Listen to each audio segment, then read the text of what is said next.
Fiarahamonina malagasy tandindondoza tanteraka ankehitriny ho hitabery raha manantsoa. Fanabeazana any amin'ny faritra atao ambany zavatra.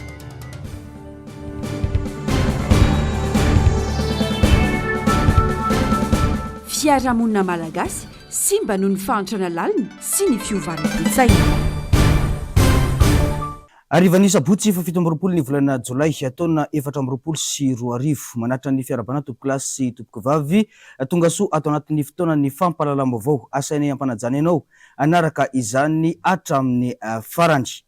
Ny pejin'ny politika no isantarantsika ny fiarahana diso ny adihevitra milaza fa fahalemena ho an'ny fanoherana ny firosorana sy ny fandraisana anjara amin'ny fifidianana hoy ny filoha nasionaly ny antoko HVM androany. Nambarany fa manana tanjona ny antoko politika saingy miankina amin'ny paikady politika apetraka kosa no ahafahana manatratra izany tanjona izany. Fanadihadiana eo amin'ny sary sy rindran-tsariny mbola avatsara. Ny daty ny 12 Desambra no volavolana daty vaovao natolotry ny voamera maleo tena ho an'ny gouvernemanta mba anatanterana ny fifidianana ho ben'ny tanàna sy mpanolo-tsaina eto amintsika. Tsy azo ekena intsony ny fanampoana toy ny nisy tamin'ny fifidianana hosolom-bavam-bahoaka teo ireny hoy ny filoha nasionaly ny antoko HVM Rivo Rakotovao. Nambarany ity mpanao politika ity fa mila fantarina mialoha ireo pitsopitsony toy ny saram-pandraisana anjara ho an'ireo pirotsaka hofidiana indrindra fa ny isan'ny commune tena misy marina manerana any Madagasikara. Tokony atao mangarara avokoa izany mba tena isi ny fampitokisana marina hoy hatrany ny fanazavany. Betsaka nefa da tokony tenina aloha zany firy ary zany ny commune amin'izao fotoana izao misy vaovao hoe misy tanasorana ve zany tokony ato mangarara daholo zany fa tsy hoe manana fahefahanao dia tapohanao daholo ny rehetrarehetra. Hitantsika izany tamin'ny législatif fefa tapabolana mialohan'ny idiran'ny campagne zay vao hita hoe ay ve misy district vaovao zany azy fomba fitantanana tsy dia mahomby loatra zany. Tsy mety makany amin'ny tsaratsara kokoa tsika fa dia ao anatin'izay zany ny ataoko hoe ny dingana ara-demokratika izay atao satria tsy ho voatery foantsika hoe politika sanatriny zany amina krizy ny firenena vao andrositsika dia miezaka foana zany anatin'izany. Tsy fahalemena ho an'ny mpanohitra ny fandraisana anjara amin'ny fifidianana fa endrika iray anehoana tsy famelana ny mpitondra anjaka tokana ka anao izay daniny kibony. Vonina tanteraka ny firaisan-kina hoy izy hiatrika io fifidianana io ary efa mipetraka ny paikady rehetra hiatrehana izany indrindra fa amin'ireo commune reny vohim-paritany enina. Efa nampisehoana zay tamin'ny législatif hoe dia nalay anjara fa niteny foana zay moa tsy azony olona hoe nareo manao nefa kritikenareo ka inona no atao potehana ve samy Madagasikara satria misy olona miteny azy zay hoe malemy nareo mpanohatra fa no ny antony samihafa satria ny azy ny signa hojerenan'ny mpanohatra dia misy rotaka eto Madagasikara dia matanjaka zany ny mpanohatra. Matoa ianao zany anatin'ny fanoherana tsy hatanjaka noho ny fanjakana ianao. Raha matanjaka ianao anatin'ny lafilara politika dia mitondra fanjakana nahazo fahefana ianao zany. Fa diso be ny adihevitra lazana foana hoe malemy nareo mpanao politika satria ny olona hoahy teto amintsika crise verimberiny dia rehitanareo hoe potika ny ferikarena mainy tanàna sy ny sisa reny rendray ny singa mety lazana zany nefa reny dia vokatry ny politika izay atao rehefa tsy reny natao tanjona koa. Raha ny fanazavany mpampakateny sy ny omaly dia miandry ny hevitry ny filakevi-panjakana ny fankatoavana na tsy ny daty vaovao narosiny seny io aoriny ny fanapahan-kevitra ataony gouvernemanta vaovao hitsangana. Nilaza ny fanjakana fa isan'ny anokafana maso ivony Madagasikara ny ao Maroc sy Dubai izay voalaza fa hiara asa tanteraka amin'ny Madagasikara. Tsy misy maharatsy ny fantarana izay atao fa saingy kosa tokony isy ny fipetra raisina manoloana ireo izay efa misy hoy ny ambassador teo aloha Paraina Auguste Androany no mafisiny ihany koa fa manana anjara toerana lehibe ny fisina ambassador amin'ireo firenena matanjaka. Fanadihadiana eo amin'ny sary rindran-tsariny mbola avatsara trany. Isan'ny fahadisoana lehibe ho an'ny firenena malagasy ny tsy fananantsika maso ivo any amin'ireo firenena matanjaka maneran-tany toa ny États-Unis sy Rosia. Firenena matanjaka tahaka ireny ny tokony atao vaindohan-draharaha ny fiara-miasa aminy. Tsy fahaizana fifandraisana iraisam-pirenena izany ary isan'ny mahaosa any Madagasikara amina fitadiavana mpampiasa vola ho tonga eto amintsika. Manana andraikitra lehibe amina fampandrosoana eo amin'ny lafiny rehetra ho ana firenena iray ny fiadiana maso ivo. Noho izany tsy tokony atao atsiramina ny fametrahana azy ireo hoy ny ambassador teo aloha Paraina Auguste. New York ve da tsy ananasika, Washington tsy misy, regny daholo le firenena hoe New York moa le Nations Unies tokony mba anana asika anao anina koa i Washington adisabeba koa ngamba tombola tsy misy Allemagne sy misy ny Japon zay manana coopération be dibe amizika io resaka amitamatavy io ihany amy resaka port io maro zany le firenena tokony anaovasika ny amin'ny Canada tokony anagnasika ny ambassadeur nefa tsy misy le carte diplomatique sika zany tokony iregny zany mba farafarasiny simba daholo nge hatram'izao ny ambassade sika anagny potiky satria tsisy olo mipetraky tsisy olo manao entretien misy toerany sasana nge sisy olo hitanao amin'ny ambassade téléphone egny vo tonga eo za mosy ty tena anazy sy to hoe aiza zany toerany zany maro ohatran'ny pays lehibe ohatran'ny Russie regny tokony mbofa misy ambassade regny akoatran'izay tokony hosokafasika moa hosokafasika ny efa nisy resaka hosokafa ny tany Indonésie regny tokony ilaigny efa le firesaka amina Corée du Sud ohatratran'izany pays asiatique io ka misy fiatrekany io satria ny ambassade anegny misolo tegna sika anagny am'le toerany io ino ny tonga de miasa tapitapika eo fa le avaty amin'ny affaire étrangère ne lavidavitra ihany le izy fa ino koa zany misolo tegna sika ny hoe io firenena manana ambassade zany de azain'olo zany fra chargé d'affaires fotsiny nataonao eo manana ambassadeur moa eo teniko teneniny la chargé d'affaires fotsiny nataonao eo de manahira Afrique du Sud io tokony misy koa io le firenena lehibe am'le magnodidina asika neto zany Afrique du Sud tokony andeha daholo io fa io moa saiko asa resaka volagna amy fiverako anazy sa resaka hoe sy fahazahoagna tena importance ny resaka diplomatie présence na ambassadeur amina toeragny lehibe ohatran'le miteniteneniko teo tena ilaina ny firenena toan'i Madagasikara izay tena sahirana économique toy izao ny fananana maso ivo amin'ireo firenena manana fahafahana mampivoatra ny fototra iveloman'ny mponina toa any Italia ho ihany ny fanazavana mahagaga nefa dia ireo indray no tozary ambanjavatra raha ny zavamisy no jereny ilaisika zany Italie avec ao sy vitany le ambassade amin'ny pays fotsiny efa ohatran'ny Italie ny FAO agriculture zany ny FIDA Fonds international pour le développement agricole ny PAM zay mamelogna asika aty am'izao ankehitriny io satria ny ambassadeur en Italie sady représentant amin'ny FAO koa izy ambassadeur auprès de la FAO auprès ny FIDA auprès de la PAM zany ilaisika daholo zany zavatra rehetrarehetra zany fa verisika ny hoe zavatra fa tanotaniko sy adala ny firenena sasany manao an'izay io manao an'izany mampisy ambassadeur isaka toeragny satria iregny le piaro ny tombotsoany regny piaro ny ressortissant koa regny raha mana problème misy problème ny ressortissant de tsy maintsy miezaka ny ambassade miregleny ino koa ny interlocuteur na zala zany igny interlocuteur ny firenena misy efa ela loatra asika zay le koa me logistique sasy potika daholo potika daholo ny tragno sisy manao entretien simba daholo ny tragno sisy mipetraky sisy manao an'izay zavatra zay nefa de misy mandany vola koa za zao de raha sy teniko Sénégal zao magnofa tragno asika efa sy mipetraky agny efa firy taogno zay nody zay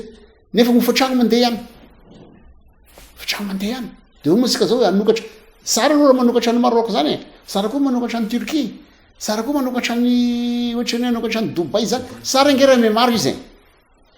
Brésil io zao de sara koa raha misy anio ankoatra ny fandesen-dahatra ataon'ny ambasadoro dia ahatongavan'ireo mpampiasa vola dia isan'ny andraikitra lehibe tokony horaisin'ny fanjakana ny fanatsarana ny fotodrafitrasa eto amintsika isan'izany ny lalana ny fandriam-pahalemana ny jiro sy ny rano ho hiatrany iparaina Auguste tatato ange sisy investisseur lehibe misy na tonga taty amitsika ty ahoana moa agnatonga anazy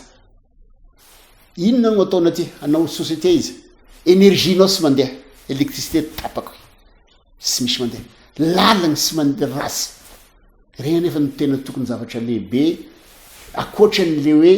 climat des affaires hoe tsy misy manao rusirusy manao corruption aty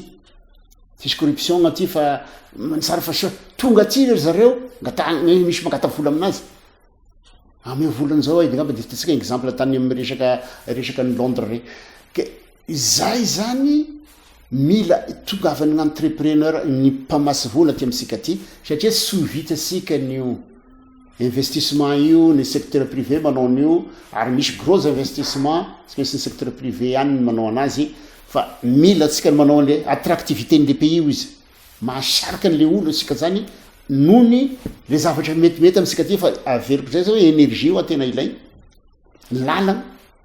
raha nao hôtely izy eo zao vao miresaka hoe agnatratrana 1 million sika me touriste ahoana moa hitongavana aty manana andraikitra amin'ny fandresen-dahatra ireo mpampiasa vola ho tonga any amin'ny fireneny ny maso ivo ary izany no isan'ny mazava-dehibe ny fisian'izy ireo any amin'ireo firenena everiny fa matanjaka ara-toekarena ho ihany ny fanazavana mandalo fotoan-tsarotra ny firenena ankehitriny misy sedra olana sy krizy goavana ny firenena manoloana ny fitiavan-tena politika apetraka ny fitondram-panjakana hoy ny filoha nasionaly ny antokita ny Madagasikara Tabera Randriamanantsoa tsy tokony atory ny vahoaka malagasy fa ifoha mba anarina ny firenena ho iatrany ny fanazavany fanadiadina tandindomindozany firenetsika ahina mafy ny mety isina ady antrano manoloana ny fitiavan-tena ara-politika ataony mpitondra ohatra kaiky ny zavamisy any amin'ny faritra manoloana ny amboletra fitiavan-tseza toy ny ao amin'ny distrika ny Vangaindrano Antsohi ary Maivatanana tsy mijanona amina fitokonana fotsiny fa tonga hatramin'ny fampiasana ny fomban-drazana na nitsitsika izany amin'izao fotoana izao hoy ny teo anivony antokony kinta ny Madagasikara sanatria hitombo ny fifamonoany ny samy malagasy raha izao zavamisy izao no hitoy satria ny fiarahamonina malagasy mihitsy no tandindomindoza amin'izao fampotehana maro lafy izao tonga am'le hoe fanao misisika amin'ny vinagny zany de efa lasa ny faratapina zay le vonareo koa zao ny telitsokony Majunga omaly igny efa natonga fanamona omby zareo afaka omaly nareo fa fisisika koa zany efa tena misy déchirure na société misy déchirure société ko saza atao azanao zao fotsiny salamina atahorana ny firenetsika zao sy haiko ny anareo mpanao gazety sy mahita an'izany fa zay mpanao politika tena matasy indrindra zay aty amin'ny CRN tena matasy amin'ny fandendera-pirenena amin'izao fotoana zao beverinao ane matoa ane misy an'ireny fanolanana zaza telo taogna olakore efa tena efa simba misy ny société fanolanana sy fanolanana kidnapping ary fanolanana ary olo tapadoa sy iny ary efa sy nisy zany ane sy nisy tamin'ny société malagasy taloha olo tapana loatra ny ambosy teo iny masiravina misy tsy ho voafehin'ny fanjakana raha toka feno ny kapoakany vahoaka ho ihany ny fanazavana mila miroso amin'ny fampidinana ara-politika ny mpitondra raha toka tena te hife ny olana mitranga amin'izao fotoana io ho ihany Tabera Randriamanantsoa tsy midika akory fa rehefa manana ny maro anisa dia milamina ny fanjakana fa ny vahoaka ihany no tompon'ny teny farany ho iatrany ny fanazavany sy mahatazona ny fitondram-panjakana io andosy raha vahoaka sisy olo mahatazona ny fitondram-panjakana mitazona ny fitondram-panjakana io dia ny tafika ny manamila io nefa vahoaka malagasy ihany koa mahasapaka fahasarianana amin'ny fianakaviany amin'ny fangatahonan'ny fianakaviany isa lavitra amin'ny mahita ny fianakaviany sahirany vao misy vahoaka maro eo tonga dia mitongilana aty tafika fa sy miaro anio fa mbola tsy misy vahoaka maro ihany io mapetraka ny tafika io eo zay ne mba fampiresaka aminy koa satria samby gasy izay gn'andrasany zareo raha vao misy mobilisation maro eo tonga dia fa 2 jours fotsiny dia fa mitongilana dia fa lasa eo satria io namany petrapetra politika aminazy sy maharo any Andrazely sy maharo anazy na io majoritaire député io zany paritaka satria io sy mahadomine district misy anazy io satria olo sy fidin'olo ny sénateur ao sy maharo anazy tonga dia lasa eo tafiditra ao anatin'ny olana ara-politika goavany Madagasikara tsy ny ara-politika ihany fa ara-piarahamonina ihany koa raha ny fomba fiasan'ny fanjakana izao anefa dia tsy anana vahaolana amana ny zavamisy eo amin'ny firenena izy ireo noho izany malagasy ihany no mila mijoro mba amany ny olany fa tsy andro fanjakana tsy amany olam-bahoaka sy ny olan'ny firenena ho iatrany ny fanazavana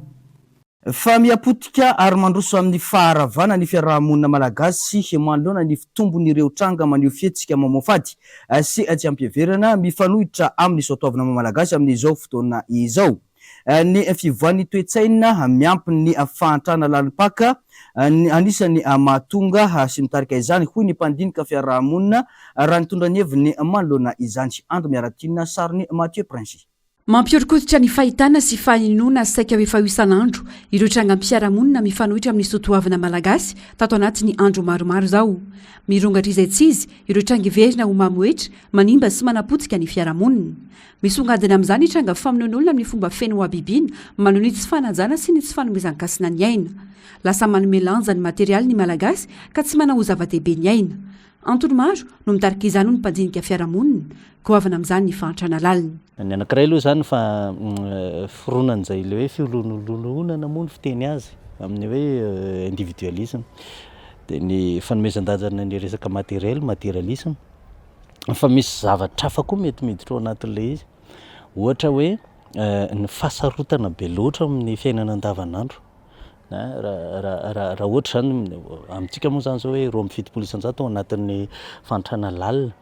dia midika iny fa lasa ohatran'ny hoe ambany be mihitsy ary nefa ny etsakilany etsy an-dany zany hoe satratra fahasairana fa etsakilany misy olona manana maizy azy ohatran'ny hoe migalabona mety eo amin'ny tsy haiko 100 raha tao ana fa raha 100 aloha teny hoe migalabona farany tapitrotra mihitsy raha eto Madagasikara dia ny fahitana an'izany elanela mpiainana zany dia mety tonga fiovan'ny saina zany. Miova ny fomba fisainana manoloana ny hita sy ny ainana andavanandro. Mampirisika ny olona natao foana ny tsy fiheverana. Antony iray mety mahatonga izany ihany koa ny fiparitahan'ny zava-mahadomelona. Ozy le statistika hoe mila hony atsasa manilan'ny malagasy dia misy adalana kely. Le adalana kely io mety vokatra ny depression, mety vokatra ny stress, ny adi-penana fa amin'ny fotoana anankiray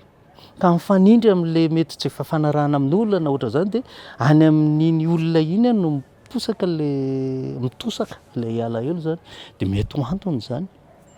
Dia ny hafa moa ohatran'ny hoe ny zava-mahadomelona satria io koa manova le fomba fijery io dia fantatsika fa raha ny vaovao hitantsika matetika dia miparitaka be le izy dia rehefa miparitaka io dia tsy voafehy io dia misy olona mahavita mandatsakain'olona satria niova mihitsy ny fomba fijery. Bref zavatra be dia be zany mety ho manazava an'le hoe olona mahavita mandatsakain'olona fa ny tsy azontsika lavina aloha dia hoe nirongatra izay zavatra izay tato ho ato amin'ny situation tsika amin'izao fotoana izao. Mila laminaingana ny fiarahamonina malagasy tokony ampifanarahana amin'ny zava-misy ny fanapa-kevitra raisiny mitaky finiavana politika miampy fanatanterahana izany. Ahoana ny anaovantsika politika ekonomika izay mampiritra an'ilay antsoina hoe rariny sy tsy ny ara-piarahamonina misy politika ekonomika manao hoe justice sociale mba tsy hoe ny aria mivarotra voanjo tsy fianakaviana 5 izy 4 ao dia vola 5,000 na 1,000 na 2,000 le tadiaviny ao maraina paraparivony andro dia ary nefa misy miteny hoe zaho any andafy kely aloha raha pitsy fa hiverina na hoe etsetratsetra dia eo anelanelany eo misy hoe zahay mividy pizza foana isakarivo. Raha voatra zany le fiarahamonina dia tsy mety satria tsy mitovy zany le zavatra iaina dia izany tsy voavahanao zany raha tsy amina politika macroéconomique matanjaka misy volonté politika dia misy mpiarahamonina mifakafinaritra rehefa mihaona. Tsy toy izao ny fiarahamonina malagasy taloha. Niova tsikelikely ny zava-misy vokatry ny rivotry ny fanatontoloana sy ny firoboroboana ny teknôlôjia. Tolase fahazaran'ny sofina ny mare ireo tranga-mamofady sy tsy ampiverana mifanohitra amin'ny sotoavin'ny malagasy. Pejy ny fampianarana kosa tsy zarizary ny fampianarana sy ny fanabeazana any amin'ny faritra hoy ny faneho-kevitry ny mpianatra niofana ho mpanabe avy any ny fianaran-tsoa no fiarisarotra ny anatanterana fampandrosoana raha ny fanabeazana izay fototry ny firenena no atao atsirambina sy ambaninjavatra fanadiadiany ando miaratiana eo amin'ny sary ny Mathieu Prince hatrany. Tsy lavorary ny tontolo ny fampianarana sy ny fanabeazana any amin'ny faritra miany izany any fianaran-tsoa ho ny faneho-kevitra tsy ampy ny mpanabe tsy maraka ny fotodrafitrasa ambonin' izany no tsy fafahany iray aman-dreny mampiana-janaka intsony vokatry ny fahasahiranana andavanandro. Marobe ireo manampahaizana na vita fianarana afaka manao ny asa fanabeazana saingy tsy laharam-pamena noho ny fiheverana tsy mahazava-dehibe ny fanabeazana. Fa ny mpanabe dia tsy ampy ka izahay dia niofana tamin'ny ambaratonga ambony ho mpanabe ka moa ve raha ohatra ka tena ho vaindohan-draharaha ny setry ny fanabeazana dia tokony mba atao vaindohan-draharaha ihany koa ny fandraisana ny mpampianatra. Ny amin'ny faritra ihany koa dia azo lazaina fa tsy ampy ny fotodrafitrasa, tsy ampy ny mpampianatra. Ny fahasahiranany ray aman-dreny moa esy andaniny izany dia miteraka sy fahalavrariany ny fanabeazana. Angamba sy ampahafantarina izay ny rehetrarehetra fa ny fanabeazana ny fototsy ny fampandrosoana ny firenena anankiray. Ka raha izay fanabeazana izay no atao ambanin-javatra dia mety ho hafahafa ihany ny zava-misy amin'ny firenena indrindra fa eto Madagasikara. Manoloana an'izay dia hiteraka fahatrana lalina foana io satria raha tsy manam-pahaizana moa ny olona dia inona no azo atao amin'ny setry ny fampandrosoana. Marary ny setry ny fanabeazana sy fampianarana eto Madagasikara. Toa lasa tao anjorom-bala sy ankilabo tanteraka izany. Mbola lavitry ny kitairaka izany ny fampandrosoana raha tsy ny mpampianatra izay arena no atao amban-javatra. Zay zany mba maniry mihitsy ny hoe eto amin'ny firenena zany mba hoe ny mpampianatra no hoe mba omena lanja zany ny mpampianatra satria mpampianatra no mitondra fampandrosoana ka hanovany toe-tsainy malagasy. Raha hoe atao atsirambina zany ny fampianarana dia irahantsika malala angambany fa zay zavatra rehetrarehetra ataotsika dia miainga amina hevitra daholo, miainga amina ide fahalalana. Dia zay zany mba maniry hoe mba ny tontolon'ny fanabeazana zany no atao vaindohan-draharaha. Zay zao nianatra nandritra ny 5 taona dia efa vonona mihitsy zao zay ny esehitra amin'izany fanabeazana izany mba hapita ireo fahalalanay ireo traikefa noratovinay tany amin'ny université. Mahibe ireo mpianatra navita fiofanana atao amin'ny UNS kanefa tsy mbola voaray ho mpiasa-panjakana hatramin'izao. Raha ny fanazavana ataon'ireo mpianatra izay fananao fanambarana manoloana ny mpanao gazety ny alakamisy lasa teo tamin'ny taona 2024 no nisy ny fandraisana mpampianatra mpiasa-panjakana farany. Mazava ihany koa ny fanazavana tompon'andraikitra fa tsy andray mpiasa-panjakana hafa ankoatra ny mpitandro filaminana ny fanjakana araka ny voafaritra atao anaty ny teti-bola mpanjakana na sy mpanitsiana faranteo. Trangy izay maneho ny fanaovana tsinitsina ny mpianatra navita fiofanana ny fanazavan'izy ireo, maneho ihany koa ny mahatsilaram-pamena ny fanabeazana eto Madagasikara. Mandray anjara feno amin'ny fivoaran'ny tontolo iainana sy ny fiarahamonina eny anivon'ny université ireo mpianatra eny an-toerana. Mivondrona anatina fikambanana izy ireo ahazahoana manatratra ny tanjona. Ankoatra ny fampiofanana sy ny fanabeazana, misy ny atsisika sy fanairana atao amin'ny fitoeram-panjakana sy ireo tompon'andraikitra mahakasika mba hikatsahana vahaolana mahakasika izany fanadiadiana. Mandrora mitsilany ny malagasy ankamisedra ny voka-dratsy ateraky ny fahasimbany tontolo iainana. Dia mafy ny fiantraikan'izany raha tsy nirehitra no miara-misalahy, mifanentana, anaja ny tontolo manodidina, indrindra ny tontolo iainana izay manampy betsaka amin'ny fiainana andavanandro. Mahatsiaro manana andraikitra amin'izany ireo mpianatra eny amin'ny université ka nivondrona anaty fikambanana. Tanjona ny ampandraisana anjara ny rehetra amin'ny fiarovana ny tontolo iainana, anabe ny tanora ho tisy anaja izany. Tena efa mitotongana ny resaka hoe tontolo iainana eto amintsika moa zany, indrindra ireo ataoko hoe fanjavonana, ireo zavaboary, ireo biby izay mampiavaka na Madagasikara sy ny manodidina izay, ny ala sy ny sisa karazana. Dia manoloana izay zavatra izay zany dia mahatsiaro izay tanora hoe manana andraikitra lehibe, ary raha ohatra ka hoe amin'ny tenako zarerika kely ny fiatraikan'izay fa amin'ny alalana fikambanana no hitondroana an'izy dia anisan'izany hoe manampy amin'izay hoe fiarovana ny tontolo iainana ary mametraka ny kolontsaina tia tontolo iainana izay. Zay moa manana ny slogan hoe mitia sy mampitia tontolo iainana, aimer faire aimer l'environnement. Mitia zany hoe izay mihitsy nefa tia tontolo iainana. Izay tsy manarinary fako eto zero, izay ary mampity kosa ny mampity dia hoe mamindra indray izay kolontsaina izay any amin'ny olona manodidina anay, izany hoe manentana. Ary dia amin'izay hoe fanentanana izay indrindra mba hananan'ilay olona ray ampitanora ray zany hoe izay fotom-pisainana hoe atia mikolo sy ankoatra io lafin-javatra maro no mila araviny eny amin'ny université isy ny fiarahamonina mirindra ho ny fanazavana. Maro tokoa ny zavatra tsy milamina mety raha oharitsika fotsiny zao hoe be dia be ny association mpianatra avy any amin'ny faritra ety nefa tsika eto Antananarivo. Ohatra zao hoe misy fikambanana mpianatra avy any côté nefa tokony ho izy aminy zany raha hoe zay toe-tsaina filaminana zay no anatin'ilay ankizy tsy tokony hanangana an'izay association zay zareo fa hoe association mampanjoso an'ity université ity arahantsika mitantana le izy. Zay zany tokony toe-tsaina anan'ilay ankizy fa tsy hoe fikambanany zanaka toliara na zanaka raha dia rehefa misy miady amin'izay le izy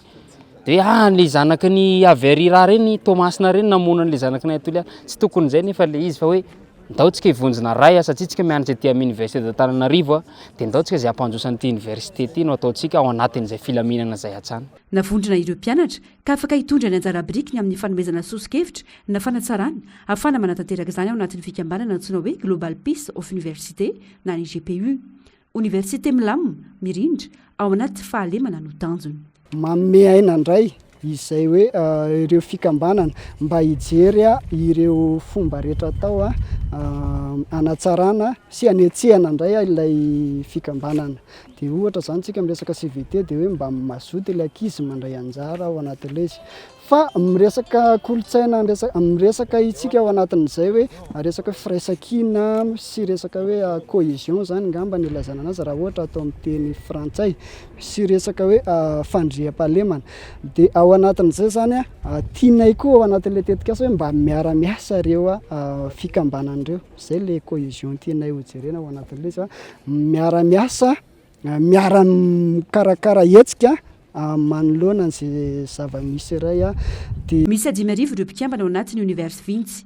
Fikambanana tanora mpianatra eny amin'ny anjerimanontolo misehatra amin'ny tontolo iainana. Sehatra asa atao anatin'izany ny fanomezana fampifanana tanora ho an'ny tontolo iainana, ny fidinana ifotony ary ny fijerena vahaolana mifanaraka amin'ny zava-misy. Ny taona 2012 no efa nijoro tety amin'ny université ity fikambanana ity. Anohy ny asa eny amin'ny fiarahamonina sy ny sehatra misy azy ny tanora iray rehefa mahavita fianarana. Ankoatra ireo, manao atsisika sy fanairana amin'ny fitondram-panjakana ary ireo tompona andraikitra mahify izy ireo mba hikatsana vahaolana maharitra. Fa mijanona ao ambony ny tany falotondrivotra eto andrenivohitra amin'izao farany herinandro izao raha ny fampitam-baovao avy amin'ny météo. Avy telo eny hatrany amin'ny efatreny ny fetrany OMS raha ny rehetra. Tranga mampirongatra ny aretina maro ihany koa izany raha ny fanazavana nataona mpitsaboka ilaina famelona indrindra ho an'ireo olona voakasika ho amin'izany sy fanadihadiana. Avy telo eny hatry amin'ny efatreny ny fetrany OMS ny rehetra voaray mahakasika ny tany falotondrivotra teto Antananarivo renivohitra teo anelanela ny 7 sy 12 jolay raha ny fampitam-baovao ny météo. Mbola vinavinaina hijanona ao ambony hatrany zany amin'izao farany herinandro izao hoy ny fanazavana. Mankarary ny rivotra maloto asibatra voalohany ireo olona marifo toy ny zaza, zokiolona ary ny vehivavy bevoka ka tokony hitandrina hoy ny mpitsabo. Ny voka-dratsin'ny falotondrivotra amin'ny ankapobeny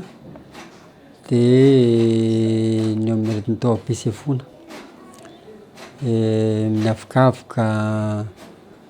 mety miteraka kohaka fikoafana mapetsika ny asma na misohika zay ny fiaina amin'ny ankapobeny fa ezahana hoe ho azon'ny andro sy ho azon-drivotra tsara ny ao amin'ny trano fipetrahana indrindra fa ny trano fatoriana dia ny trano tsy tokony ho azony tsy tokony mandomando tsy tokony izy vovoka dia samy manadio ny trano zany. Dia ny akanjo anatiny indrindra tokony akanjo amin'ny coton na amin'ny landy hazo mba zentsina mitroka atsemboana sy mitroka mandona dia mba ahafahana miaro antsika mitova aretin'ny taoam-pisefona dia zana koa mba ho amin'ny torimaso tsara satria raha vao tsy amin'ny torimaso tsika dia lasa mora manavy na mora maratra zany. Eo ny rivotra maloto Antony Goavana ray nitera-doza amin'ny fahasalamana ihany koa ny fiparitany fako etsy sy aroa. Vaovao avy eny anivon'ny commune Ampitatafika kosa ny fampanantenana nataon'ny fanjakana tsy tanteraka no zary olana goavana ho an'ny commune Ampitatafika hoy ny ben'ny tanàna Rado Ramparawelona. Nambarany fa isan'izany ny resaka latsakemboka eny anivon'ny CNAPS tsy misy olana kosa ny fampandehanan-draharaha sy ny fanambarana ireo foto-drafitrasa ilain'ny mponina andavanandro raha ny fanazavan'ny trano sy fanadihadiana eo amin'ny saritsindran-tsara ny mbola avatsara. Tsy olana ny karama fa ny CNAPS no isan'ny olana natrehan'ireo mpiasa teo anivon'ny commune Ampitatafika. Antony nahatonga izany ny fampanantenana nataon'ny fanjakana izay nilaza fa andony latsakemboka ireo mpiasa ireo. Tsy nalohan'ny fanjakana nefa izany ka zary nitarazoka ny fanefana azy. Ny commune raha teo tsy nanampoy ity fihetsika sy fampanantenana pokaty nataon'ny fanjakana io ka tsy nanana teti-bola natao amin'izany intsony. Manahirana ny zava-misy satria misy tombo-siala ny fanampin'ny fanjakana ireo vondrom-bahoaka itsinjara-pahefana ho iatrany ny ben'ny tanàna. Le probleman'le CNAPS tamin'ny herintaona lasa dia nisy commune vitsivitsy ny tsongona hoe ho alohan'ny fanjakana ny CNAPS ny zareo reo ka izy zareo reo le knapsa tsy voalota alohan'ny taona 2018 kaiky ny alohan'ny fanjakana raha ny commune Pitatafika indray zany alohan'ny covid dia voaloha foana ny knapsy isaky ny trimestre fa taorian'ny covid niena be le fidiram-bola dia kofina le commune dia ny commune Pitatafika koa tamin'izay tsy voatsongo tao anatin'ireo andoavana le knapsy ireo dia ohatrany sady nalahelo zay no tsy afenina fa nisy asosorana ihany koa dia ohatrany tsy fananan'mbola moa etsekilany dia ohatrany nataonay any amin'ny larana fahatelo any ny resaka knapsy tsy nataonay priorisation ana intsony zany le resaka knapsy satria misy fanavakavahana le izy maninona moa no commune hafa omena dia ny commune hafa tsy omena ka raha nisy commune eo amin'ny fitondram-panjakana nanoana an'le hevitra tao anatin'ny fivoriana dia mba nandray anjara ny ben'ny tanàna Pitatafika ny teny hoe ngamo le izy volanareo commune miaro ny fitondrana io no resahantsika eto no hoe angalana vola ho alefanay amin'ny knapsy fa volam-panjakana no resahantsika eto ka maninona ny apahany omena dia maninona ny sasany tsy omena dia hita be le fiangarana ao anatin'le izy dia izay anisan'ny hoe tsy mety amina fitantanana na miaraka omena daholo na samy tsisy omena fa mampivakivaky zany dia mivokatr'izay na hatramin'ny réunion ny district isam-bolana ary dia tsy dia nazotona anatrika intsony ny avaty amin'ny antoko ny tiako Madagasikara. Tsy misy olana ny fampandehanan-draharaha eo anivon'ny commune indrindra fa ireo fotodrafitrasa ilain'ny mponina fiaraha miasa amin'ny fanjakana avokoa no nahafana nanao ireo asa vita raha ny fanazavana raha nitetikiasanay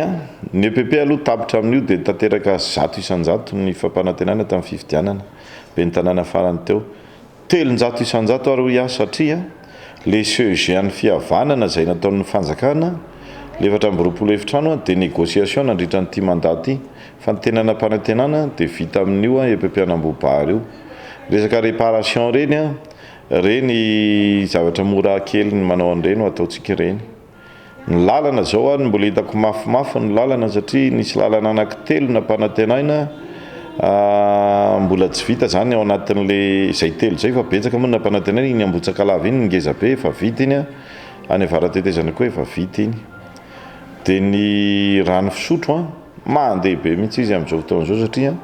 ny commune Pitatafika dia nahazo fiara-miasa tamin'ny fondation polonaise 270 lava-drano maimaimpona nanomboka tamin'ity taona 2024 ity ny vita ao anatin'io 270 lava-drano mena maimaimpona io 520 ny vita hatramintsika amin'ny resaka izao dia mbola manezaka be zahay manao an'izay dikan'izay ilamina be zay amin'ny resaka rano tsy ho ela ny commune Pitatafika raha tsy misy ny misopatra satria hiaraha mahalala ihany fa tena misy misopatra le asa atao ary tsy olona lavitra koa fa tsy maintsy aty an-tanàna ihany misy mandefa vato ao anatin'le fatsakana efa alohan'ny selena azy dia misy mandefa vato dia misy mandefa maloton'olombelona ao anatiny atao ahoana moa zay zany ny fomba fijerin'le olona ka reny na le mpanolotra an'le izy raha malaina hiverina amin'le asa raha vao misy maloton'olombelona dia efa tena tsy miverina intsony zareo ny resaka jiro an-dalambe eo ampamelomana n'le jiro tsikelikely zao ny commune raha mikasika amin'ny fitantanana amin'ny ankapobeny tena maka méthode anisany hoe manatsara n'le méthode zany zay amin'izao fotoan'izao hoe manoloana ny fanaininy sasany manimba ny fotodrafitrasa iombonana dia nilaza ny ben'ny tanàna fa asa ho an'ny fampandrosoana ny tanàna no ataon'ny commune ka tokony samy kojakoja izany rehetra mitaky fahatsapahantena avy amin'ny tsirairay ny fahafahana manatsara ny tanàna sy manaja ireo fotodrafitrasa efa vita mba ho lavainy ny taranaka faramandimy ho iatrany ny fanazavana eo ny maresaka iraisam-pirenena kosa nanome toromarika ireo firenena 5 ao amin'ny vondrona eropeana ny amin'ny fanaovana vaksiny fanefitry ny gripam-borona ho fisorana mialoha ny fiparitahan'ny valanaretina vaksiny manodidina ny 9 tapitrisa mahery no hovidiana ao anatin'izany araky ny tapaka nandritry ny fifanarahana tamin'ny firenena mikambana mbola tsy misy kosa atreto ny tranga voamarina nandritra ny fitiliana izay natao raha ny fantatra dia ila Frantsa no sitraka voalohany ity vaksiny ity izay mila hatrany amin'ny vaksiny 2 tapitrisa fanadiadiana ao anatiny dia amin'ny fiparitahan'ny gripam-borona na grippe aviaire en Europe amin'izao fotoana vokatry ny fisinitsimikaretina antsoina hoe H5N1 izay namely firenena tao anatin'ny taona vitsivitsy izay ka tafiditra ao anatin'izany États-Unis sy Meksika ary Australie. Mifamindra amin'ireo karazam-biby marobe ity tsimikaretina ity toy ny vorondia, ireo akoho mamorona opina, ireo biby mampinoana an-tanety sy andramasina ary atahorana ny findran'izany amin'ny olombelona. Nanamafy ny fikambanan'ny iraisam-pirenena momba ny fahasalamana fa mila mampiasa fitaovam-piarovan-tena sy manao fijiliana manokana ireo olona rehetra miasa eo amin'ny sehatra fikarakarana biby entina hisorohana ny fiparitahan-divalanaretina ity amin'ny olombelona toy ny tamin'ny vanim-potoanan'ny COVID-19. Hatreto, mbola tsy nisy ny olona voamarina ho tratry ny grippe aviaire nandritra ny fitsiriana natao teny aniovon'ireo tobim-pahasalamana araka ny fanazavana. Na izany aza, nandray fanapakevitra avy hatrany ny vondro Eoropeana manoloan'izany ka nanao fifanarahana tamin'ny firenena mikambana fa hividy vaksiny hatramin'ny 5,9 hetsy isy ary tokony hisitraka izany aingana ny ao Frantsa izay mila vaksiny 2 hetsy. Efa voaomana ny fatra voalohany amin'ity vaksiny fanefitry ny grippe amborony ity ka i Finland no hisitraka izany voalohany. Afaka manafatra ity vaksiny ity ireo firenena 12 eo anivon'ny vondrona Eoropeana aorian'izany saingy manomboka ny volana Oktobra hatramin'ny Desambra 2024 no fotoana ahafahana mamoaka izany ho an'ny firenena rehetra. Tapitra ny fampahalalam-bavontsika tompoko lasy tompoko vavy tamin'izao alina izao mankasitraka anao nanaraka izany hatramin'ny farany isaorana ireo teknisiana nampita tamintsika ny sasiny feo tamintsika tsirairay avy tany sy mametraka ny soavatsara tompoko lasy tompoko vavy.